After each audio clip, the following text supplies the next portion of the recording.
Felt like drawing the little waves. I would have put some little sharks in it and sea monsters.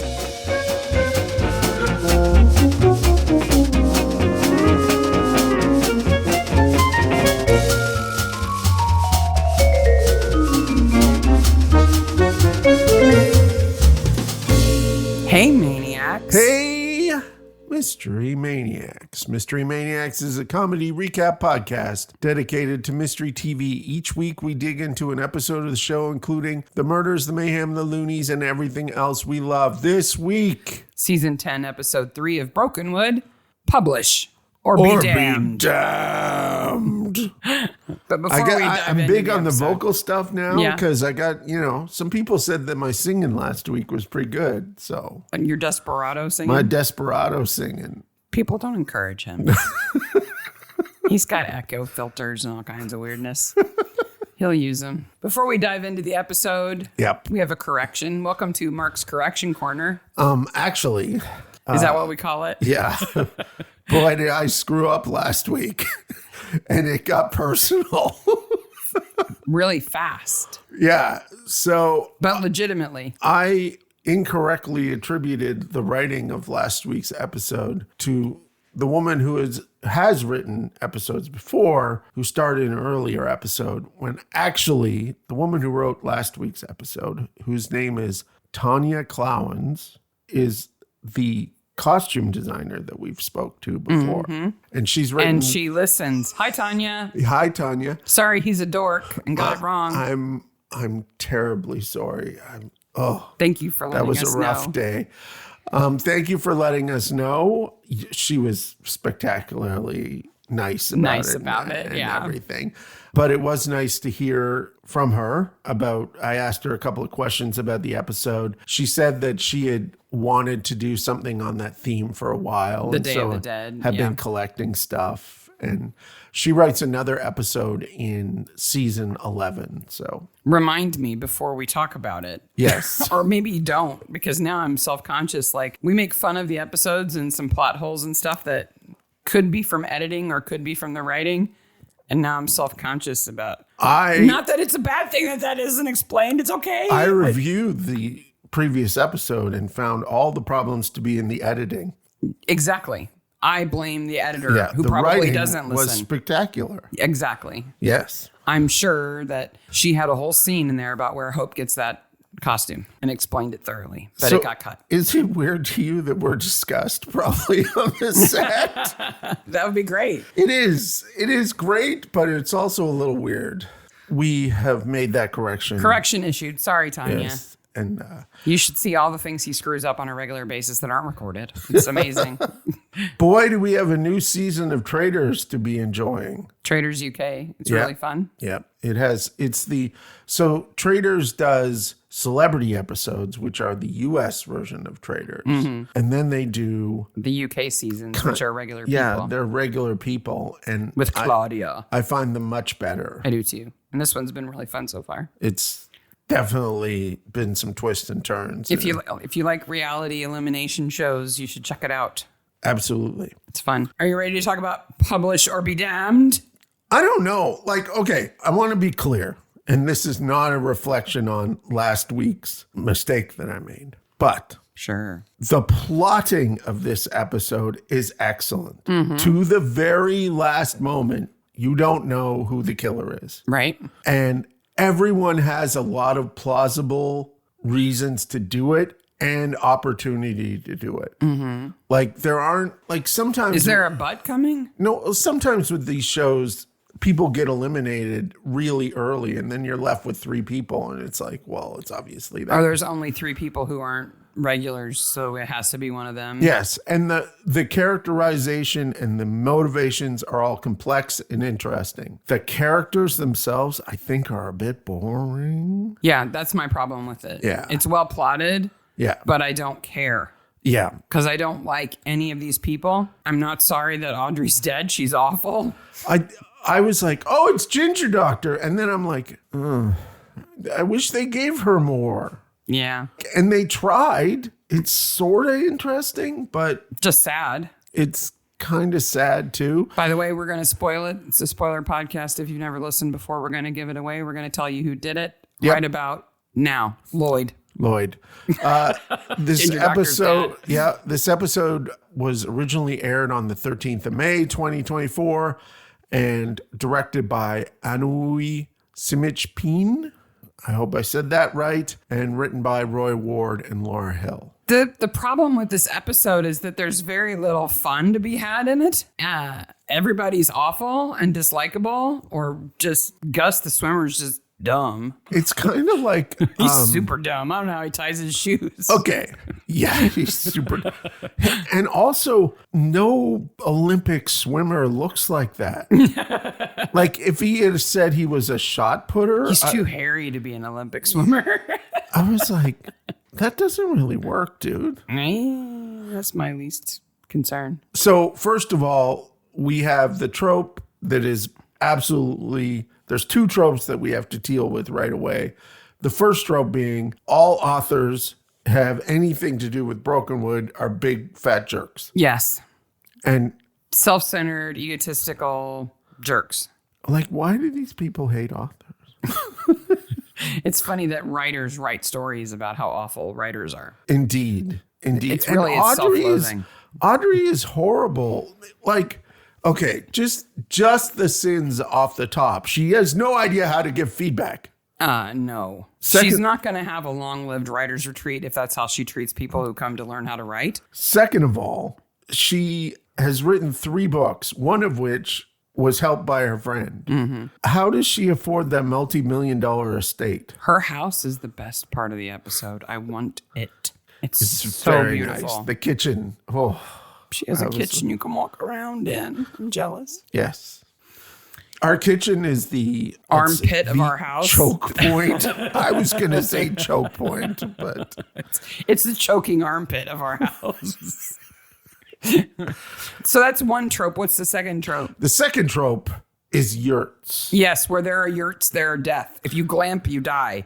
Now, I don't know. I think I mentioned this after I did it, but I looked into us going to a retreat last summer that involved yurts. I don't remember you saying that. So I heard about this. I would still be holding this against you, I think, if I remembered that you said that. I don't remember. Clearly. Now, you know me well enough that you did not suggest this as an actual thing that we do. Oh, no. You'll get to the reason why in a second. Mm-hmm. So I saw this retreat. I thought that would be fun for us to go to. And it was a 3-day retreat. It was in upper New York State. I thought this would be fun. This is something we're interested in. It has people we're interested in. And we would get to stay in a yurt. So likely we would either see or be murdered. Mm-hmm. So this retreat was run by a person named Stephen Page. Do you know who that is? Bare Naked Ladies lead singer, right? Yes. So this was really a number of Canadian and late 80s happy song people. Wait a minute. What's in this for me? Like Stephen Page was going to be there. People from Sloan were going to be there. Well, they were there. Some other bands that we like were going to be there. So it was kind of a musical, fun retreat. It's Mark Camp. It wasn't a musician camp. It was a hobnob with these rock stars camp. Okay. But then I looked into the price. And now this is the price for the luxury cottages. So I'm not going to tell you the price because, of course, they don't tell you the price. But if they don't tell you, it's too expensive. I can estimate the price was in the 5-figure range each for 3 days. We do get big YouTube money now. We make like $5 a month on YouTube. We do get the big YouTube money, but I don't think we get that much big YouTube money. But if we had have gone, there would have been a murder. God, I hope so. That would have made it kind of worth it. I thought you would have fun. Yeah. Okay. I never want to stay in a yurt. Can I just say that? I didn't look at the yurts. There were yurts. Okay? I looked at the luxury cottage. Gina is staying in a yurt. They're nice. They've got beds in them and like furniture and stuff. Not quite like the glamping that happens in Midsummer with Father Brown in the hot tub. That was a bit more rough, I think. Mm-hmm. Though there was a sauna thing, wasn't there? So it could be worse. But where there's glamping, there will be death. I'm convinced of that. And even though we do make the YouTube money, we don't have a room in our house dedicated to a floating pool thing. Flotation tank? Yes. Would you How many of those are sold in New Zealand? In Brokenwood. Yeah. In Little Brokenwood. And like, okay. If everybody had one, he wouldn't have enough to keep in business. So this is a business, Brokenwood Flotation. Vinny runs it. But they spent thousands of dollars on the promo for this. They made flyers. For all of his sales materials. They and covered stuff. his truck. There are 2 banners and posters in the shop. Yeah. Plus, there's a flotation tank. Did they buy that just for the episode? You could have rented it. I'm sure you can rent them. I guess. It's got to be like having a hot tub in your house, though. You need to have like ample ventilation and stuff. Otherwise, you've just got a mold room. He's as stupid as Vinny, so they belong together. His name is Vinny.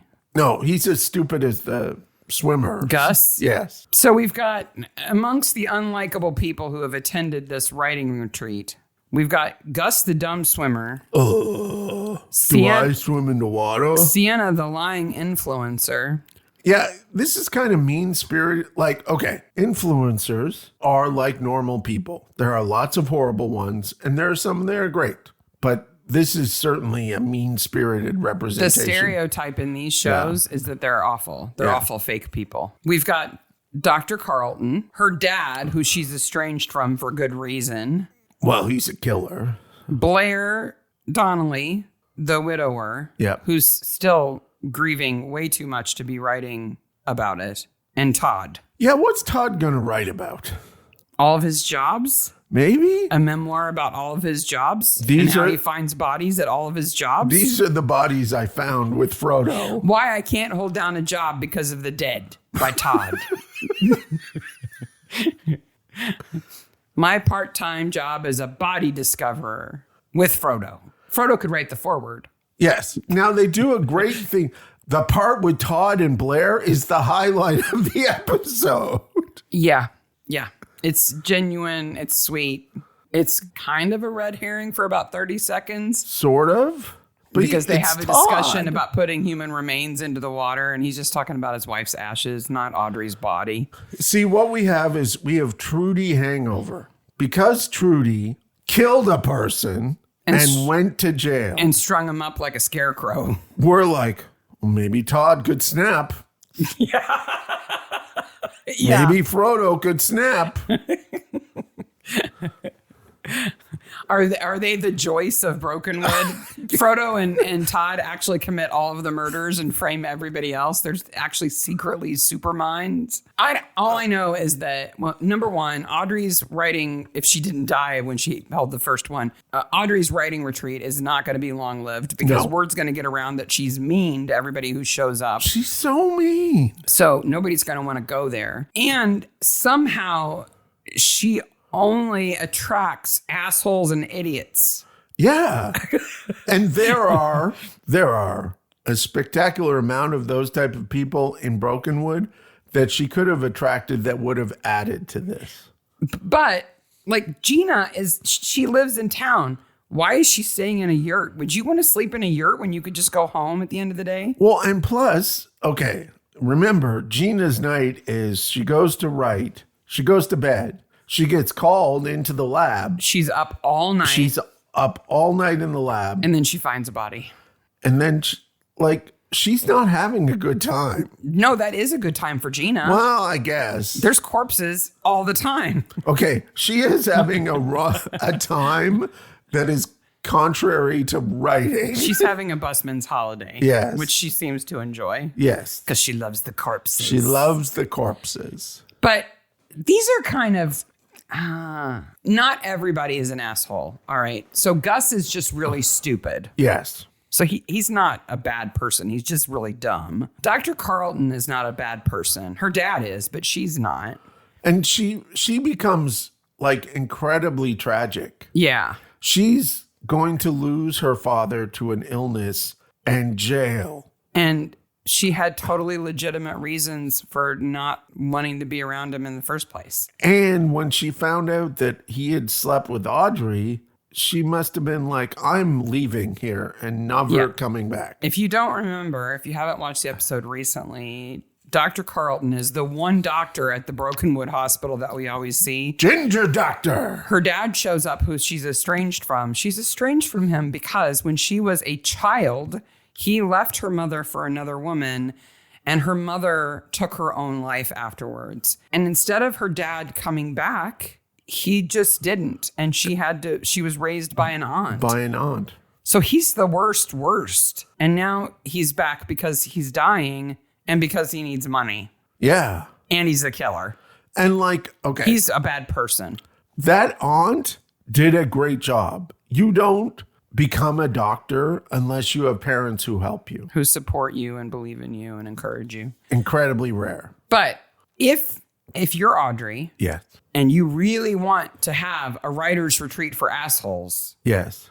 There's a few missing that would have made it more interesting. Oh, you have some names? Brokenwood folks who would have contributed some spice. Okay. So that it wouldn't be quite so, we hate all these people, this is boring. The problem I find is they are unlikable and they're not characters. No. Do you have characters? Well, like Frodo's dad. Oh, Papa Oates. If Papa Oates shows up.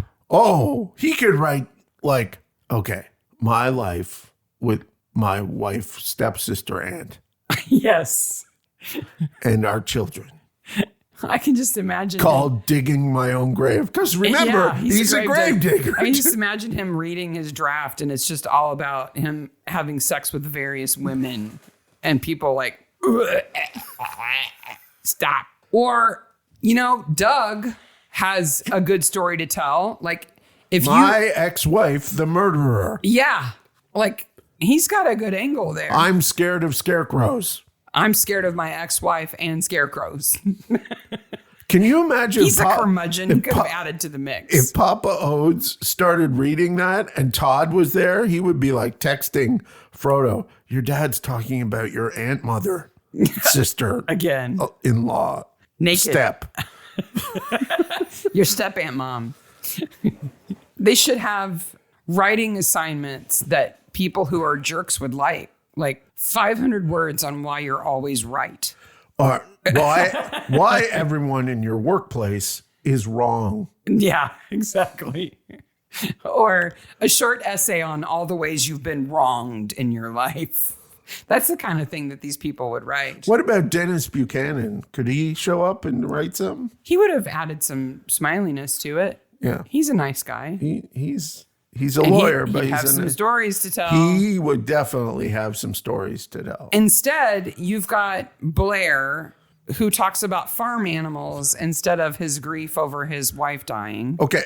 Blair is not ready to share with people. No. Okay? No, he shouldn't. His wife has died of a terminal illness. Yeah. It takes some time. There's no wrong way to... Apparently, he fills that gap by talking about sticking his arm up the back end of a cow. There's no wrong way to grieve, but this might be it. What I want is I want Gina's draft and Blair's draft to get thrown in the air and mixed up. So you get the, I love the smell of corpses and my arm was in the cow. Oh! And wait a minute. You got your farm in my autopsy. You got your autopsy in my farm. Yeah.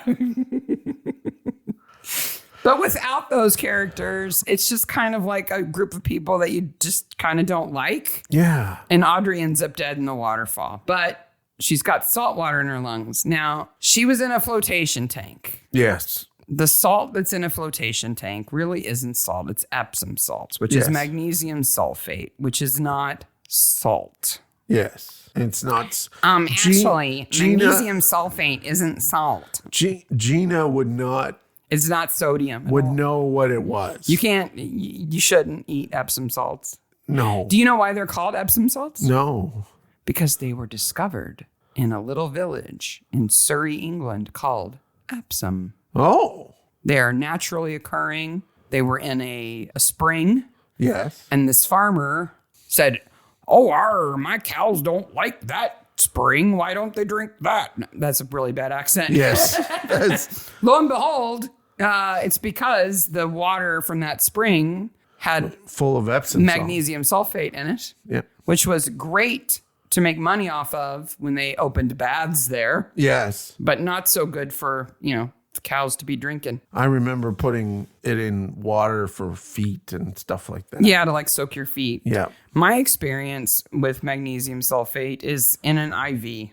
Yes. To hold off premature labor. Yes. It's unpleasant. Yes. But yeah, that's why they're called Epsom salts. So this flotation tank that she's in would have that in it.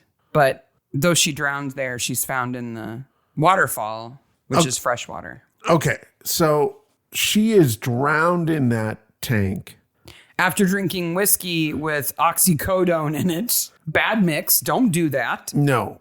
She's weak, but she's not dead. Which to me makes her friend sort of culpable, but not. But then she moves the body with the father.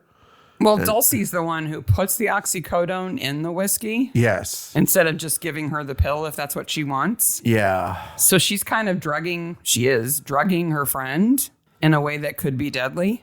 I think if Audrey wasn't drugged, Lloyd couldn't have drowned her. I agree. So I think she's an accessory before and after the fact. Yes. But yeah, they load her body into poor flotation tank Vinny's van and drive her down to the edge of the falls and put her in the water.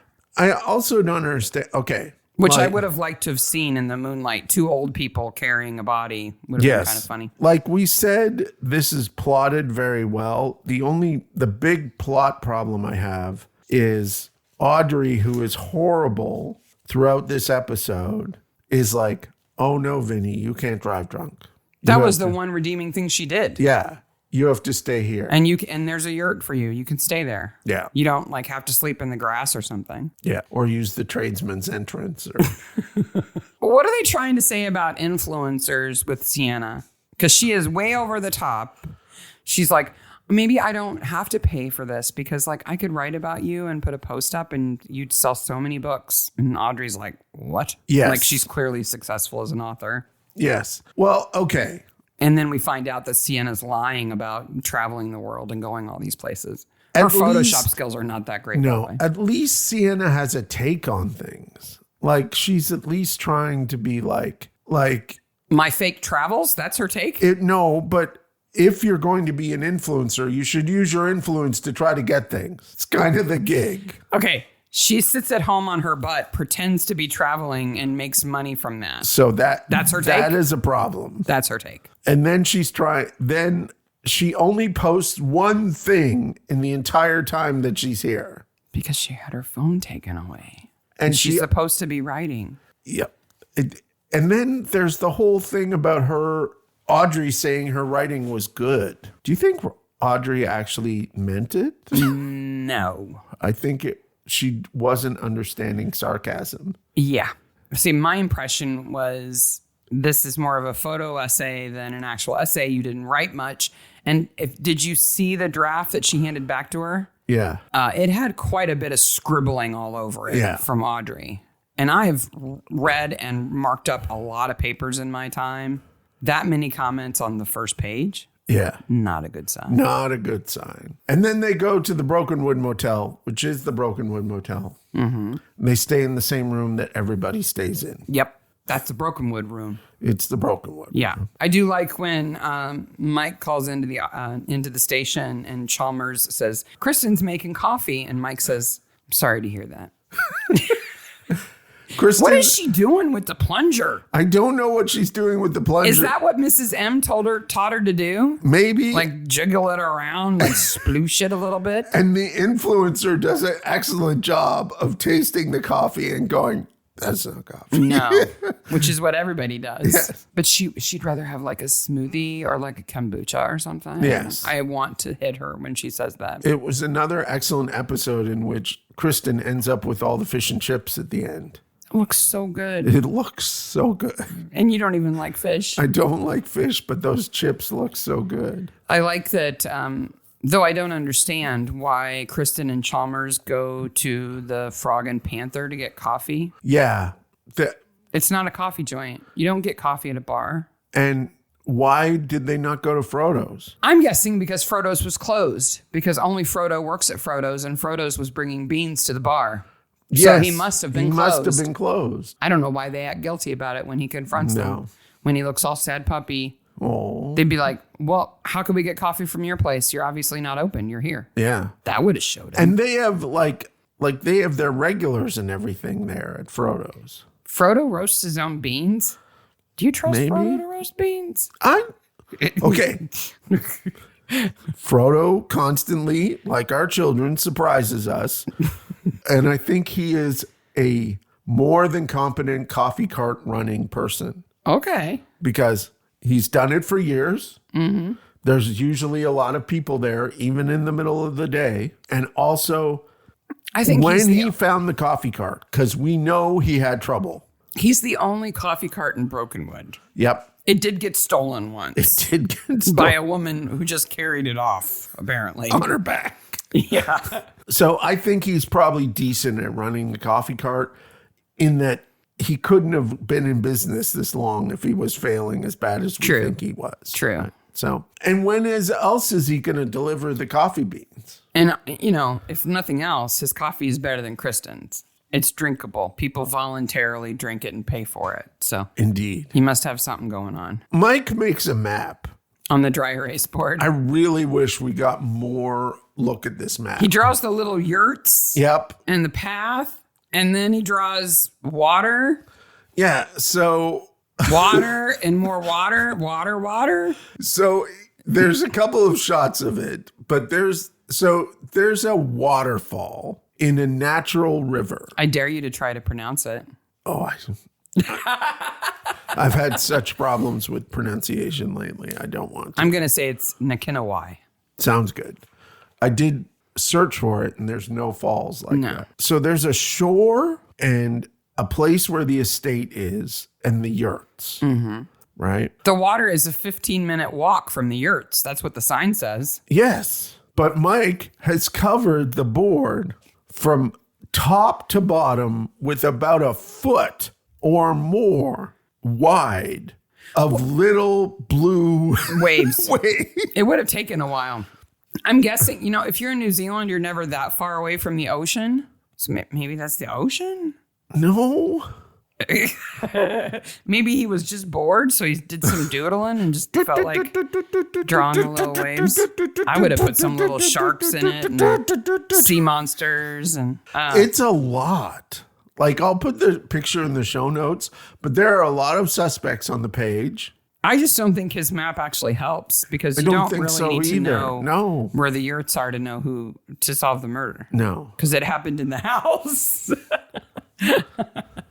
And why did you fill in all that water? Sometimes you start drawing something and you realize you've misplaced it on the page and you've just got to make do your best. There's a sign on the other side of the murder board that is the Brokenwood local rugby league. No. And has a big ram on the picture. Rugby's rough. And you think Chalmers plays rugby? I bet he does. I bet he does. It's green and black. It's Green Lantern colors. Todd could play rugby. Frodo should not play rugby. Todd He'd get broken. Play. He would. Frodo would get broken. But Chalmers should definitely play rugby. It's kind of like the mud wrestling. Yeah. Chalmers versus all of Brokenwood. They want Lloyd to be sort of tragic, right? Yes.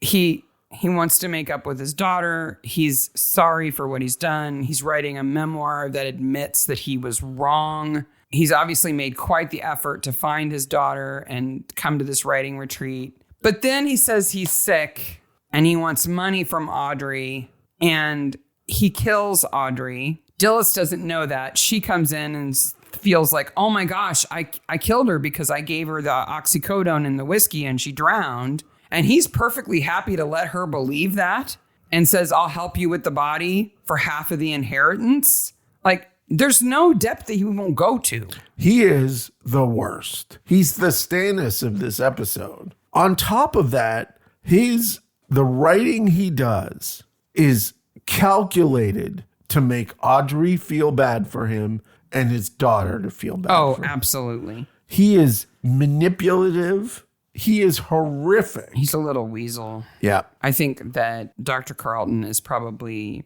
lucky that she wasn't raised by him. Yes. And when he looks at Dillis and is like, half. Yeah. Like, you're like, whoa. Wow, bottom of the barrel, dude. Not only are you letting somebody else feel guilty for killing somebody that you killed, but now you're demanding half of the inheritance. I have a mystery in this episode that I need your help with, Sarah. Okay. When the influencer, Sienna, publishes about Gus, she publishes a picture of him. Now, Gus doesn't want people to know where he is. No, because he's lied about his fake injury, why he's not at practice. Yes. And she says in her post, which is on the generic social medias, mystery project with this guy. Okay. Okay. So the idea is that they're going to be doing something together. But then there's 3 emojis. Okay. Do you remember what they are? No. Book, monkey, star. What does that mean? Okay, well, I can explain that. Okay. So okay. Book, monkey, star. The book Yes. is writing a book. Yeah, they're going to write a book. Okay, I get that one. Right? I'm just going through them one at a time. Okay. The monkey is Gus because he's dumb. But monkeys aren't dumb. That's monkeyist. True. Monkeys might be smarter than Gus. Are monkeys smarter than Gus? Which is why she's put a star there, because he's a swimming star. That's my best guess. Or maybe it's writing a book, sex like monkeys, swimming star. Because though they met the day before, they're seem already to be in a very relationship. much into each other. They follow each other around. I guess. They get coffee together, and then she lets him stay in her hotel room in a towel. Yeah. He's also not that attractive. And his name is Gus. He seems kind. So, yeah. And he's got a new gig because he's going to be the celebrity endorser for Vinny's flotation tanks. In this post, Nigel and the Boffins at the cop shop have found audio in the background. Now, they didn't find it in the video she posted. They found it in the video that she filmed. Yes. That she edited on her computer and then posted. Now, it has Todd and Blair arguing and they're speaking Maori.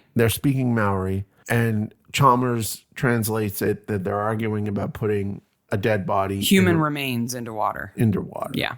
Which is a no-no. So this is what leads us into the best part of the episode, the Todd Blair montage where they bury his wife's ashes. Yes. And in a little ceremony and Uncle Walter. And put their foreheads together. So it's nice. We get a return visit to Uncle Walter twice. And I did notice, so at the exact point where you go, oh yeah, that's Uncle Walter. Didn't he have Parkinson's? He says, the Parkinson's medicine has been working. I was like, are you reading my mind? I was really confused at the beginning of the episode so Todd and Blair are not at the camp anymore. They're gone. And there's like this kind of mystery about where they are. Blair is at home and Todd is in Blair's house, but he's kind of hiding. Yes. And Blair doesn't seem to know that he's there. And you're like, what?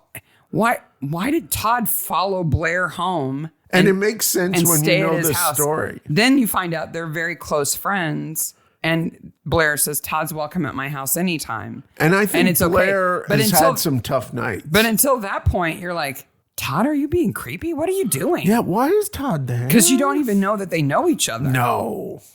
But then it all comes out. Yes. So they're excused. The influencer and the swimmer are excused.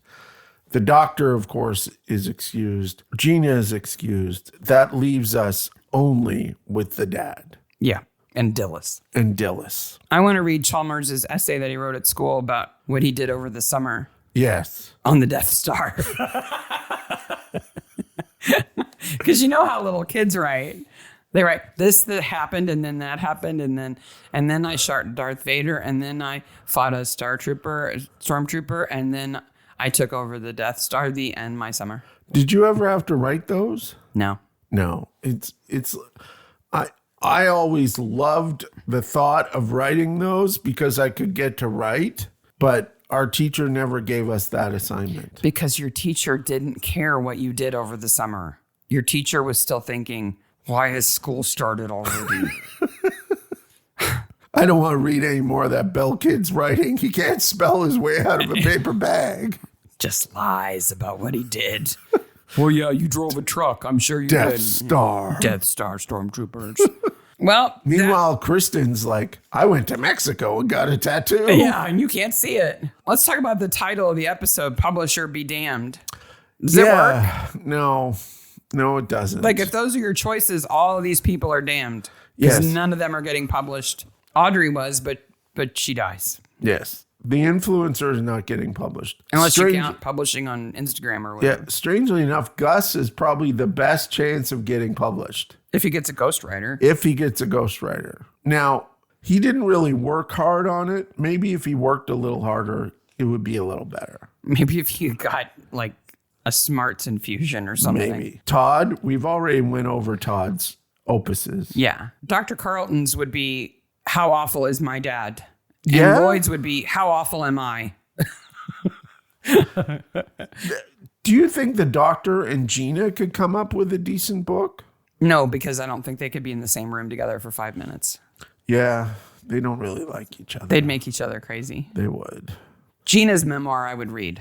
It would be about riding bears naked or something. It would be. And then I went to pathologist school. What? Yeah. And I decided New Zealand. I love the smell of antiseptic. How did she end up in New Zealand? And I love Mike. Let me tell you about Mike. Mike is just fantastic. And her prose at the end is a little purple, but it's not horrible. No. It's certainly the best prose that got read. Yeah.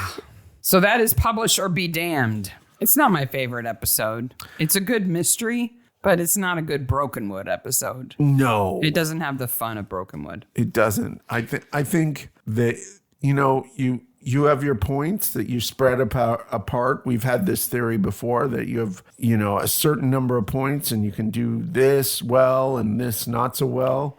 This, again. If you're good at plotting, you're maybe not good at the whimsy. The plot is great. The whimsy is not good. Yeah. You got a recommendation for this week? I do indeed. And it is a hard to pronounce recommendation, but I'm going to tell you about it. And I think you're going to love it. So Ardal O'Hanlon, which he freely admits is a weird name, is a comedian. You've seen him on a bunch of stuff. He was the really dumb priest on Father Ted. Yes. And he was also in How to Get to Heaven from Dublin. He was the hotel from owner. Belfast. Yeah. So he is a well-known British comedian. He's very funny. He's incredibly funny, but he has a new book out. It comes out in April. So I haven't read this book yet, but just from the synopsis alone, I'm thinking our listeners will read this. So first of all, it's called A Plot to Die For, Small Town Ireland, Big Town Murder. Oh. And it's part of the A Blooming Murder series. He has a series? This is the first book in the series. So when I read this, you can hear his voice in the writing of this, which is impressive. So when beloved celebrity gardener Finn O'Leary returns home to a hometown of Aberford in Ireland. In what hometown? Aberford. Aberford? Okay. Yeah. To care for his aging mother, he is naturally roped into the Tidy Towns Committee. Of course he is. The Tidy Towns is a competition fanatically fought over by every town and village in the land.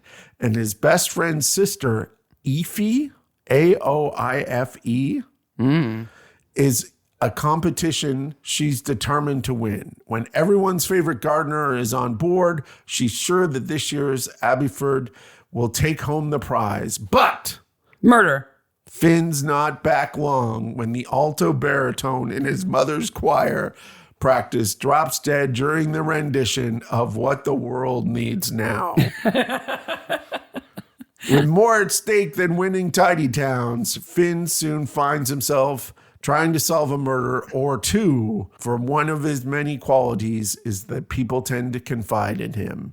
With his mother, her career, and Alfie in tow, Finn sets to discover just who brought murder to Abbeyford. It sounds like a fun book. It sounds right up our alley. I'm sure it'll be so right up our alley. A mini series in no time. Yeah.